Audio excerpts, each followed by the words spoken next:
તમે બધા તમારી જગ્યાએ બેઠા જ રહેજો. તમે તમારી જગ્યાએ બધા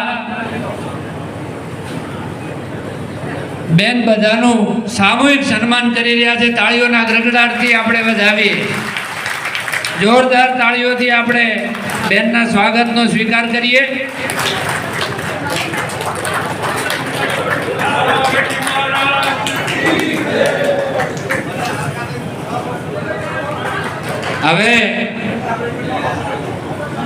હવે હું બનાસકાંઠાના લોકપ્રિય સાંસદ આદરણીય જ્ઞાનીબેન ઠાકોર સાહેબને વિનંતી કરું કે આપણને આપણો આભાર માનજો.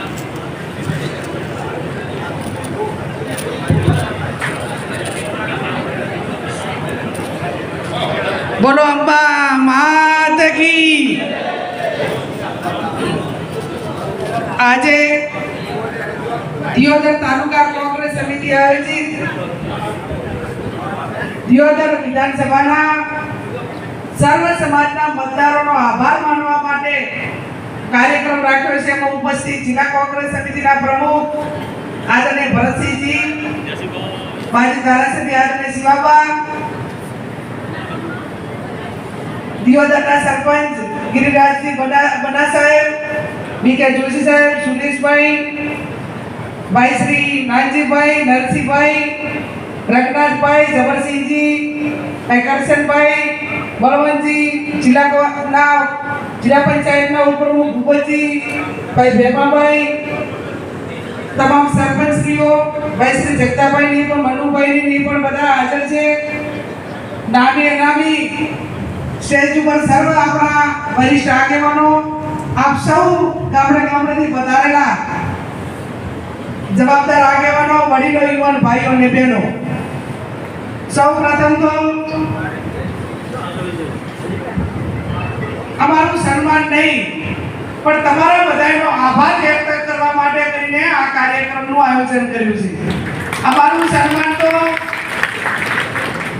4મી તારીખે જ્યારે પરિણામ આવ્યું અને 7મી તારીખે તમે મતદાન કર્યું, 4મી તારીખે બનાસકાંઠામાં જ્ઞાનીબેન જીત્યા અને સમગ્ર રાજ્ય અને દેશની અંદર બનાસકાંઠાને ગૌરવ તમે એ દિવસે અપાવ્યું.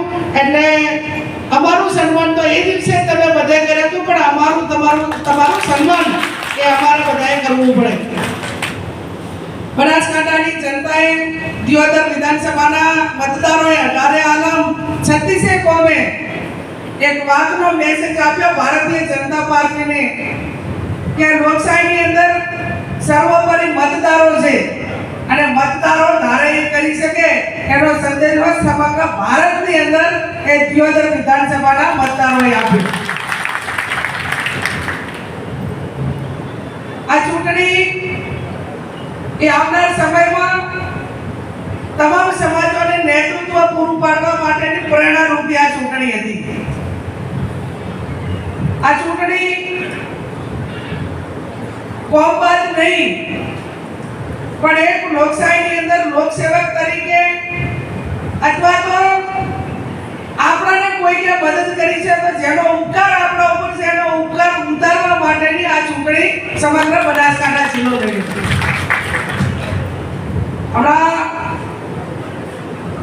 આપણા સૌના આગેવાન અને માજી ધારાસભ્ય સાહેબે થોડી ટકોર કરી, પણ આ ચૂંટણી કોને વોટ આપ્યા ના આપ્યા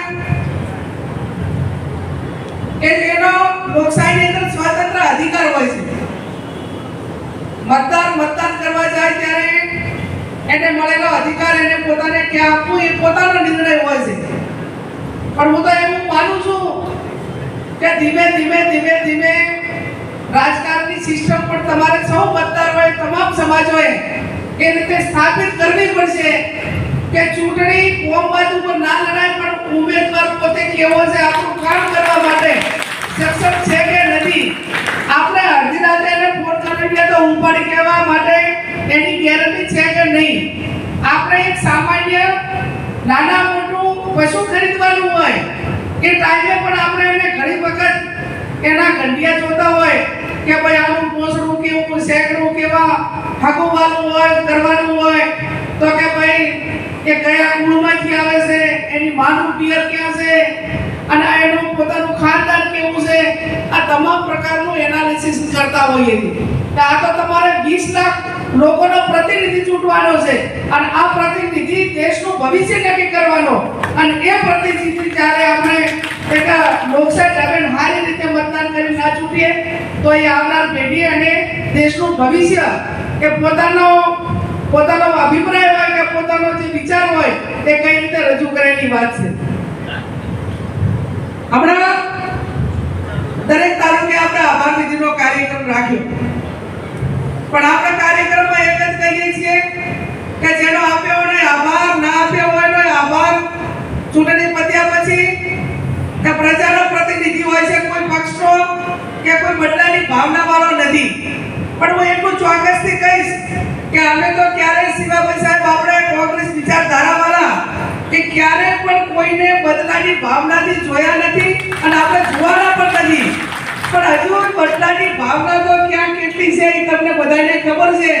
આ ડેરી બંધ કરવાની, આ પાણી બંધ કરવાનું, આ બદલી કરી નાખવાની, આ ખેતરમાં ના હેડવા દેવાના, આ બધું તો સામે આપણે ઢગલા બંધ આજે પણ આપણે જોઈએ છે ને નિહાળીએ છીએ. એટલે આપણે વિચાર બે બાજુ લાવવું પડે, એ લોકો પાલન કરે કે ના કરે પણ આપણે કરશું.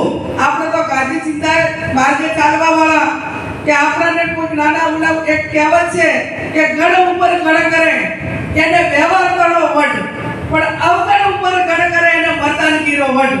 કદાચ આપણા ઉપર કોઈ ગણ કર્યો હોય અને આપણે ગણ કરીએ તો વ્યવહાર તારો વટ કહેવાય, પણ આપણા ઉપર કોઈ અવગણ કર્યો હોય અને છતાં પણ આપણે એનો ગણ કરીએ એનું મર્દાન ભર્યું કામ ગણાય.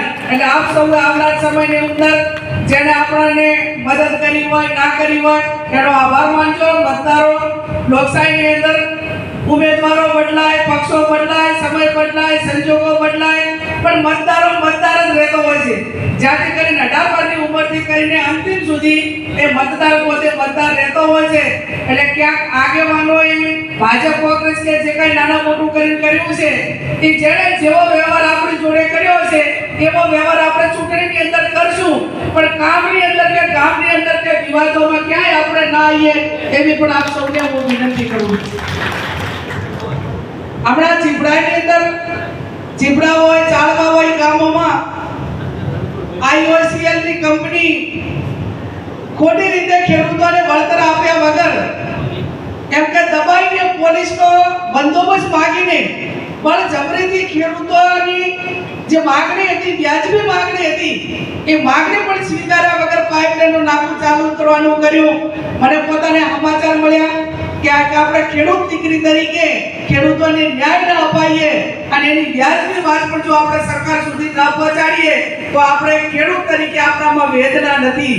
હું અમે બધા જ આગેવાનો ત્યાં સ્થળ ઉપર ગયા, કોલની ચીપડા બધા ગામો ઉપર, અને આમ તો ડીએસપી ને એમણે બધી બંદોબસ્ત પાકે આપી દીધો હતો કે કાલે 12 વાગ્યા સુધી કરીને તમે ખેડૂતોને જે તમારી ન્યાય માટે વાત કરવી હોય કરજો. બાકી ડીએસપી અને બધું પોલીસ તંત્ર એની ધમકી આપી કે અમે કાલે અહીં સાથે રહીને આ ખેડૂતોને જેલમાં પૂરીને અમે આ પાઇપો નાખવાના છે. મને ખબર પડી કે આ જગતનો તાજ કહેવાય, એને જેલમાં પૂરવાની વાત જ્યારે પોલીસ હોય કરે ને ત્યારે આપણે ચૂપ પણ ના કહેવાય. અને એટલા માટે ખેડૂતના હક માટે કરીને હજી આ 4 મતદારો ત્યાં અહીંયા આયા નાખવા નથી આવ્યા, હજી 4 દાડા ત્યાં કોલનીમાં ગયા નથી પાઇપો નાખવા માટે કંપની વાળા પોલીસે કે.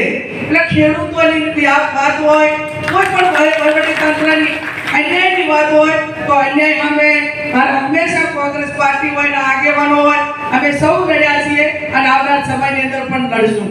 ત્યારે આ જિલ્લા પંચાયતની ચૂંટણી હોય, તાલુકાની ચૂંટણી હોય, જે નાના મોટી ચૂંટણીઓ હોય તે ગભે ગભો મિલાવીને આપ સૌએ લડવાની છે. સારા ઈમાનદાર લોકો એ રાજકારણમાં આવે.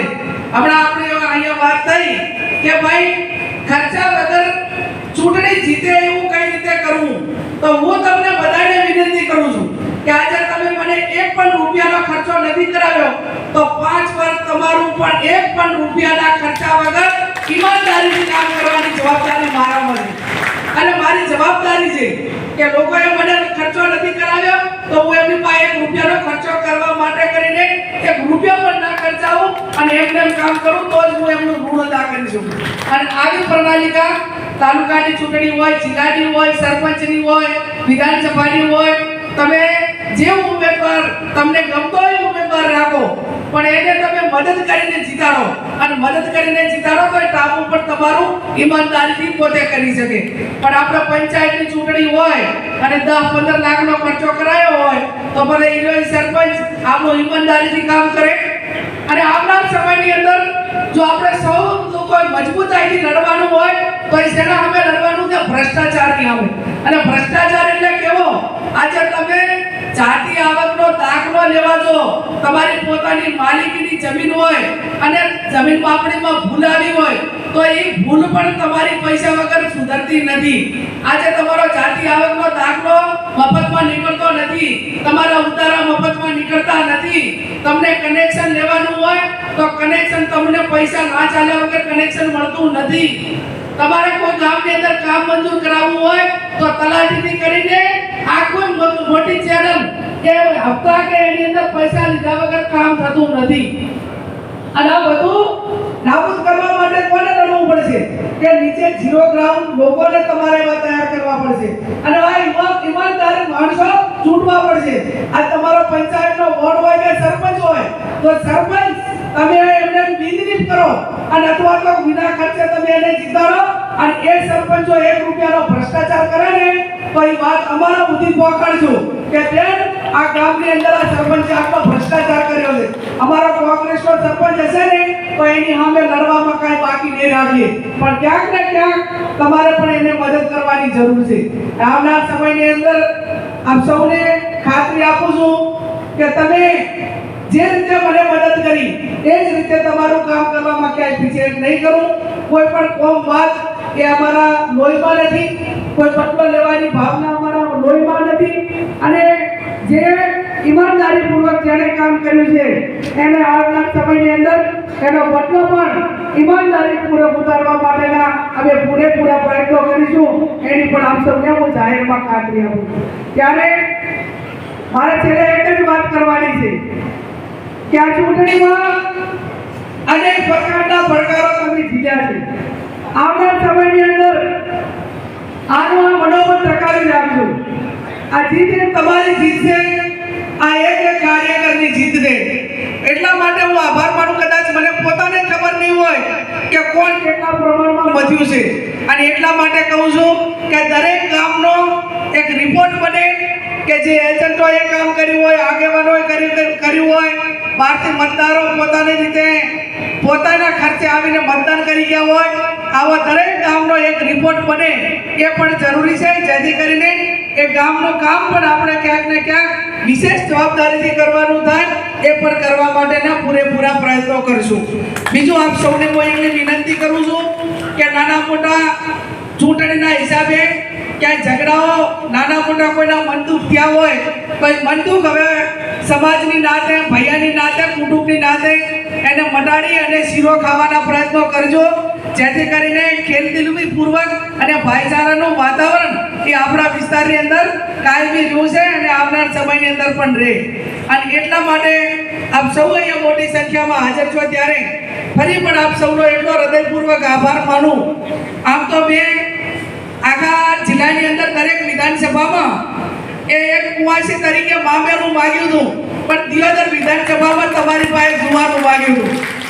અને જુવારું તમે ખૂબ સારું આવ્યું છે. આમાં શું તમે ઝઘડો કરીને કે ઘરના વડીલોથી બંદૂક કરીને નોખાતો ને તો પછી માપે હાલે જુવારું. પણ આ રાધીપાનું હતું એટલે ખૂબ સારું જુવારું તમે બધાએ આપ્યું છે. એક પરિવાર તમે મને એક પરિવાર તરીકે, એક પરિવારના કુટુંબના સભ્ય તરીકે જ્યારે માની છે ત્યારે હું ચોક્કસથી એટલો 100% ખબર રાખીશ કે પરિવાર કોને કહેવાય. એક ભાઈચારાની ભાવના રહે, વડીલોનો આદર રહે, કે નાના મોટી ભૂલ હોય તો એને માફીને પાત્ર હોય ત્યાં માફ થાય. અને એક પરિવાર માટેની લાગણી એ દરેક ક્ષેત્રની અંદર કઈ રીતે હોઈ શકે એ હું ખૂબ સારી રીતે સમજું છું. અને પરિવારની જવાબદારી નિભાવવામાં ક્યાંય પીછે નહીં કરું એની પણ આપ સૌને હું ખાતરી આપું છું. આખો જિલ્લો કે આખું રાજ્ય એમ કે બનાસની બેન, જ્ઞાની બેન, બીજા વિધાનસભામાં પણ કે બેન, પણ તમે એટલું ચોક્કસથી કહી દો કે અમારા જ્ઞાનીબેન સંસદ સભ્ય છે, પણ અમારા તાલુકાના બહુવર છે એવું એક દિયોદર વિધાનસભા આખા ભારતમાં કહી કે બીજું કોઈ પણ ના કહી કે તમારું ને અમારા સૌના માટે એ ગૌરવની વાત છે, એ ગૌરવભર્યો રિશ્તો છે, એ પરિવારનો સંબંધ છે, એ સંબંધની કાયમ અકબંધ રીતે હાચવાય અને એક જે પરિવારની ભાવના સાથે આપણે જેનું કામ કરવાનું છે, જેણે મદદ કરી છે નથી કરી, આ તમામનું કામ કરવા માટેની ભાવના કાયમી રાખી છે. તમે પણ બધા રાખજો. ક્યાંક નાના મોટું મેં અગાઉ કીધું એ પ્રમાણે ક્યાંક ભ્રષ્ટાચાર સામે લડવાનું હોય, ક્યાંક અન્યાય સામે લડવાનું હોય અને ક્યાંક પશુપાલકોના હિતમાં લડવાનું હોય. હમણાં ભાઈ જયંતિભાઈને એમણે ગાયનો એક સ્મૃતિ ચિહ્ન આપીને સન્માન કર્યું ને એમણે કીધું કે બેન આવનાર સમયમાં ગાયના રક્ષણ માટે લડવાનું છે કે આ દેશમાંથી ગૌ વંશ અને ગૌ હત્યા ઉપર પ્રતિબંધ આવે એવો કાયદો લોકસભાની અંદર પસાર થાય.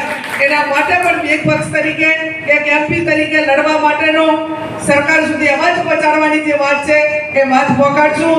ભારતીય જનતા પાર્ટીનું હવે જે એક દશકો હતો એ દશકો પૂરો થઈ ગયો.